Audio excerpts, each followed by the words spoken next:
ਅਗਲੀ ਖਬਰ ਦੇ ਵੱਲ ਵਧੀਏ ਤੇ ਇਹ ਵੀ ਜਾ ਕੇ ਕਿਤੇ ਨਾ ਕਿਤੇ ਕੇਂਦਰ ਤੇ ਰਾਜ ਸਰਕਾਰ ਦੇ ਆਪਸੀ ਟਸਲਬਾਜ਼ੀ ਨਾਲ ਹੀ ਜੁੜਦੀ ਹੈ, ਟਕੜੀਕੇ ਨਾਲ ਹੀ ਜਾ ਜੁੜਦੀ ਹੈ।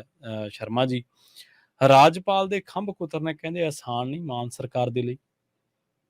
ਬਿਲਕੁਲ ਪ੍ਰਵੀਨ ਜੀ, ਜੀ ਕੱਲ ਜਿਹੜੇ ਵੀ ਫੈਸਲੇ ਆਏ, ਚਾਹੇ ਉਹ ਮਤਲਬ ਯੂਨੀਵਰਸਿਟੀ ਵਾਲਾ ਮਸਲਾ ਆਇਆ ਜੀ ਨਾ, ਚਾਹੇ ਉਹ ਆਪਣਾ ਜਿਹੜਾ ਚਾਂਸਲਰ ਲਾਉਣ ਵਾਲਾ ਮਸਲਾ ਆਇਆ, ਚਾਹੇ ਉਹ ਡੀਜੀਪੀ ਲਾਉਣ ਵਾਲਾ ਮਸਲਾ ਆਇਆ, ਹੈ ਨਾ, ਚਾਹੇ ਗੁਰਬਾਣੀ ਵਾਲੇ ਪਹਿਲੂ ਤੇ ਫੈਸਲਾ ਲਿਆ, ਇਹ ਸਾਰੇ ਜਾ ਕੇ ਰੁਕਣੇ ਕਿੱਥੇ ਆ? ਜੀ ਰਾਜਪਾਲ ਕੋਲ। ਰਾਜਪਾਲ ਦੀਆਂ ਮੋਹਰਾਂ ਲੱਗਣ ਤੋਂ ਬਾਅਦ ਇਸ ਨੂੰ ਕਾਨੂੰਨੀ ਮਾਨਤਾ ਮਿਲਣੀ, ਉਨੀ ਦੇਰ ਸਿਰਫ ਪਾਸ ਮਤੇ ਰਹਿ ਜਾਣੇ ਵਿਧਾਨ ਸਭਾ ਦੇ। ਜੀ ਤੇ ਹੁਣ ਇਹ ਸਾਰੇ ਮਸਲਿਆਂ ਦੇ ਵਿੱਚੋਂ ਸਭ ਤੋਂ ਵੱਡਾ ਮਸਲਾ ਜਿਹਦੇ ਸਿੱਧੇ ਰਾਜਪਾਲ ਦੇ ਪਰ ਕੁਤਰੇ ਜਾ ਰਹੇ ਆ, ਠੀਕ ਹੈ, ਉਹ ਹੈ ਜੀ ਚਾਂਸਲਰ। ਕਿ ਹੁਣ ਰਾਜਪਾਲ ਨਹੀਂ, ਪੰਜਾਬ ਦੀ ਯੂਨੀਵਰਸਿਟੀਆਂ ਦੇ ਚਾਂਸਲਰ ਪੰਜਾਬ ਦੇ ਮੁੱਖ ਮੰਤਰੀ ਹੋਣਗੇ। ਇਹ 'ਚ ਮੈਂ ਦੱਸ ਦਿਆਂ ਕਿ ਪੰਜਾਬ ਯੂਨੀਵਰਸਿਟੀ ਨਹੀਂ ਆਉਂਦੀ, ਠੀਕ ਹੈ, ਕਿਉਂਕਿ ਉਹਦੇ ਤਾਂ ਮਤਲਬ ਕਿ ਚਾਂਸਲਰ ਉਪ ਰਾਸ਼ਟਰਪਤੀ ਨੇ। ਇਹਦੇ ਵਿੱਚ ਜਿਹੜੀਆਂ ਪੰਜਾਬ ਦੇ ਅਧਿਕਾਰ ਖੇਤਰ 'ਚ ਨੇ, ਜਿਵੇਂ ਟੈਕਨੀਕਲ ਯੂਨੀਵਰਸਿਟੀ ਆ ਸਾਡੀ, ਜਿਵੇਂ ਖੇਤੀਬਾੜੀ ਯੂਨੀਵਰਸਿਟੀ ਆ ਸਾਡੀ, ਜਿਵੇਂ ਬਾਬਾ ਫਰੀਦ ਯੂਨੀਵਰਸਿਟੀ ਆ ਸਾਡੀ, ਹੈ ਨਾ, ਏਦਾਂ ਇਹ ਸਾਰੀ ਯੂਨੀਵਰਸਿਟੀਆਂ ਉਸ ਅਧਿਕਾਰ ਖੇਤਰ 'ਚ ਆਉਂਦੀਆਂ। ਪੰਜਾਬੀ ਯੂਨੀਵਰਸਿਟੀ ਪਟਿਆਲਾ ਸ਼ਾਇਦ ਉਹ ਵੀ ਹੈ ਨਾ, ਉਸ ਅਧਿਕਾਰ ਖੇਤਰ ਦੇ ਤਹਿਤ ਜੇਕਰ ਇਹ ਫੈਸਲਾ ਲਿਆ ਜਾਂਦਾ ਹੈ ਕਿ ਭਾਈ ਇਹਨਾਂ ਦੇ ਚਾਂਸਲਰ ਹੁਣ ਮੁੱਖ ਮੰਤਰੀ ਹੋਣਗੇ, ਔਰ ਇਹ ਮਤਾ ਪਾਸ ਕੀਤਾ, ਇਹਦੇ ਵਿੱਚ ਅਕਾਲੀ ਦਲ ਨੇ ਵੀ ਸਾਥ ਦਿੱਤਾ, ਔਰ ਆਪਾਂ ਕੱਲ ਵੀ ਕਹਿ ਰਹੇ ਸੀ ਇਹ ਹੋਣਾ ਚਾਹੀਦਾ ਜੀ।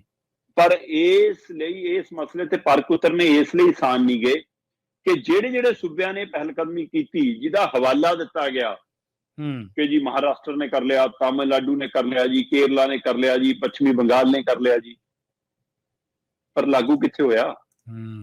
ਸਾਰੇ ਕਾਨੂੰਨੀ ਦਾਅਪੇਚਾਂ ਚੁਲਝਿਆ, ਸਾਰਾ ਅਦਾਲਤੀ ਗੇੜਿਆਂ ਚੁਲਝਿਆ। ਸੋ ਜਿੱਥੇ ਮਰਜ਼ੀ ਝਾਤ ਮਾਰ ਕੇ ਦੇਖ ਲਓ ਜੀ, ਮਤਲਬ ਮਹਾਰਾਸ਼ਟਰ ਦੇ ਵਿੱਚ 2021 ਚ ਉਦੋਂ ਠਾਕਰੇ ਸਰਕਾਰ ਨੇ ਕੀਤਾ ਸੀਗਾ ਕਿ ਉੱਥੇ ਦੀਆਂ ਯੂਨੀਵਰਸਿਟੀਆਂ ਦਾ ਚਾਂਸਲਰ ਮੁੱਖ ਮੰਤਰੀ ਹੋਊਗਾ, ਤੇ ਛਿੰਦੇ ਨੇ ਆਉਂਦੀ ਉਹ ਫੈਸਲਾ ਵਾਪਸ ਲੈ ਕੇ ਫਿਰ ਰਾਜਪਾਲ ਨੂੰ ਅਧਿਕਾਰ ਦਿੱਤੇ ਜੀ। ਉਸ ਤੋਂ ਬਾਅਦ ਜੀ, ਹੈ ਨਾ, ਇਸੇ ਤਰ੍ਹਾਂ ਪੱਛਮੀ ਬੰਗਾਲ ਦੇ ਵਿੱਚ ਸਰਕਾਰ ਨੇ 2022 ਚ ਕੀਤਾ ਸੀ ਕਿ ਰਾਜਪਾਲ ਨੂੰ ਹਟਾ ਕੇ ਮੁੱਖ ਮੰਤਰੀ ਨੂੰ ਉੱਥੇ ਉਹਨਾਂ ਨੇ ਚਾਂਸਲਰ ਲਾ ਲਿਆ, ਤੇ ਉਹ ਫੈਸਲਾ ਜੀ ਹੁਣ ਖੜਾ ਕਿੱਥੇ ਹੈ ਜੀ? ਉਹ ਸਾਰਾ ਕੁਝ ਅਦਾਲਤਾਂ ਦੇ ਵਿੱਚ ਧੱਕੇ ਖਾ ਰਿਹਾ, ਮਾਮਲਾ ਕੋਰਟ ਕਚਹਿਰੀ ਧੱਕੇ ਖਾ ਰਿਹਾ। ਇਸੇ ਤਰ੍ਹਾਂ ਮਤਲਬ ਕਿ ਤਾਮਿਲਨਾਡੂ ਦੇ ਵਿੱਚ ਵੀ ਅਪ੍ਰੈਲ 2022 ਦੇ ਵਿੱਚ ਲਿਆਂਦਾ ਗਿਆ ਸੀ ਇਹ ਬਿੱਲ, ਤੇ ਉਹ ਮਾਮਲਾ ਜੀ ਕੋਰਟ ਕਚਹਿਰੀ ਰੁਲ ਰਿਹਾ ਕਿਤੇ ਨਾ ਕਿਤੇ। ਰਾਜਸਥਾਨ ਵਾਲਾ ਮਾਮਲਾ ਵੀ ਇਸੇ ਤਰ੍ਹਾਂ, ਕੇਰਲਾ ਵਾਲਾ ਮਾਮਲਾ ਵੀ ਇਸੇ ਤਰ੍ਹਾਂ। ਸੋ ਇਸ ਲਈ ਤਾਂ ਸਪਸ਼ਟ ਹੈ ਕਿ ਕਿਉਂ ਮੋਹਰ ਲਾਊਗਾ ਮੁੱਖ ਮੰਤਰੀ ਭਗਵੰਤ ਮਾਨ ਹੋਰੀ? ਕਹਿੰਦੇ ਜੀ ਇਹ ਰਾਜਪਾਲ ਤਾਂ ਰੱਖਿਆ ਹੀ ਮੈਨੂੰ ਤੰਗ ਕਰਨ ਲਈ ਆ। ਮਤਲਬ ਆਪਾਂ ਲੰਮੇ ਸਮੇਂ ਤੋਂ ਗੱਲ ਕਰਦੇ ਹਾਂ ਕਿ ਜਿਨ੍ਹਾਂ ਸੂਬਿਆਂ ਦੇ ਵਿੱਚ ਬੀਜੇਪੀ ਜਾਂ ਉਹਨਾਂ ਦੇ ਭਾਈਵਾਲਾਂ ਦੀ ਸਰਕਾਰ ਨਹੀਂ ਆ, ਉੱਥੋਂ ਦੇ ਰਾਜਪਾਲ ਮੁੱਖ ਮੰਤਰੀ ਵਾਂਗ ਟਰੀਟ ਕਰਦੇ ਨੇ ਜੀ।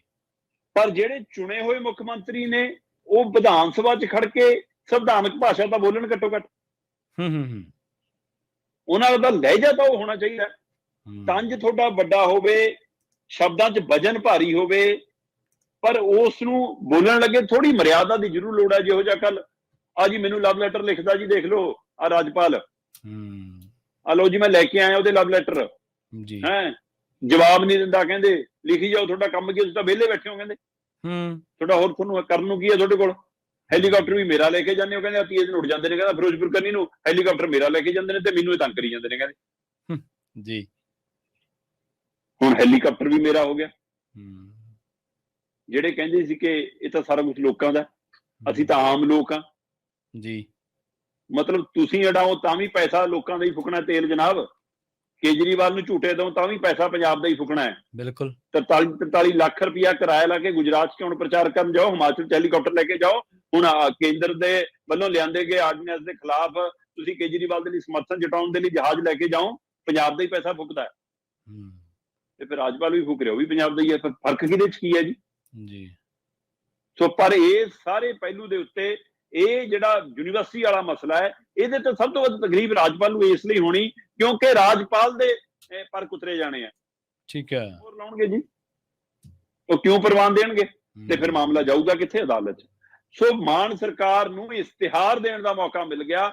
ਕੱਲ ਦਾ ਇੱਕ ਦਿਨ ਦਾ ਸਾਰਾ ਐਪੀਸੋਡ ਸਿਰਫ ਇਸ਼ਤਿਹਾਰਬਾਜ਼ੀ ਲਈ ਸਫਲ ਹੋਏਗਾ ਕਿ ਲਓ ਜੀ ਅਸੀਂ 21 ਜੁਲਾਈ ਤੋਂ ਗੁਰਬਾਣੀ ਦੇ ਪ੍ਰਸਾਰਨ ਨੂੰ ਪਹਿਲ ਕਰਤੀ, ਲਓ ਜੀ ਅਸੀਂ ਤਹਿਸੀਲਦਾਰਾਂ ਨੂੰ, ਨੰਬਰਦਾਰਾਂ ਨੂੰ, ਪਟਵਾਰੀਆਂ ਨੂੰ, ਇੰਜੀਨੀਅਰਾਂ ਨੂੰ ਸਾਰਿਆਂ ਨੂੰ ਟੋਲ ਮੁਕਤ ਕਰਤਾ, ਆ ਲਓ ਜੀ ਅਸੀਂ ਡੀਜੀਪੀ ਨੂੰ ਆਪਣਾ ਆਪ ਲਾ ਲਿਆ ਕਰਾਂਗੇ, ਆਹ ਲਓ ਜੀ ਹੁਣ ਅਸੀਂ ਮਤਲਬ ਕਿ ਚਾਂਸਲਰ ਆਪ ਬਣ ਗਏ, ਹੁਣ BC ਅਸੀਂ ਆਪਣੀ ਮਰਜ਼ੀ ਦੇ ਲਾਵਾਂਗੇ, ਬੇਸ਼ੱਕ ਅਸੀਂ ਸੰਘ ਵਾਲੇ ਦਿੱਲੀ ਤੋਂ ਲਿਆ ਕੇ ਹੀ ਲਾਈਏ ਤੇ ਪਰ ਲਾਵਾਂਗੇ ਅਸੀਂ। ਇਹ ਸਾਰੇ ਇਸ਼ਤਿਹਾਰ ਦੇਣ ਜੋਗੇ ਹੋ ਗਏ, ਬਾਅਦ ਚ ਮਾਮਲਾ ਕੋਰਟਾਂ 'ਚ ਧੱਕੇ ਖਾਈ ਜਾਵੇ, ਮਾਲ ਵਿਕਣ ਨੂੰ ਵੇਚ ਲਿਆ। ਸੋ ਇਸ ਲਈ ਕੁੱਲ ਮਿਲਾ ਕੇ ਪੰਜਾਬ ਦੇ ਪੈਸੇ ਦੀ ਬਰਬਾਦੀ ਇਸ ਸੈਸ਼ਨ 'ਚ ਵੀ ਹੋਈ ਆ ਤੇ ਇਸ ਨੂੰ ਲੈ ਕੇ ਰਾਜਪਾਲ ਨਾਲ ਟਕਰਾਅ ਵੀ ਵਧਿਆ, ਕੇਂਦਰ ਨਾਲ ਟਕਰਾਅ ਵੀ ਵਧਿਆ ਤੇ ਅਦਾਲਤੀ ਗੇੜੇ ਵੀ ਵੱਧ ਜਾਣੇ।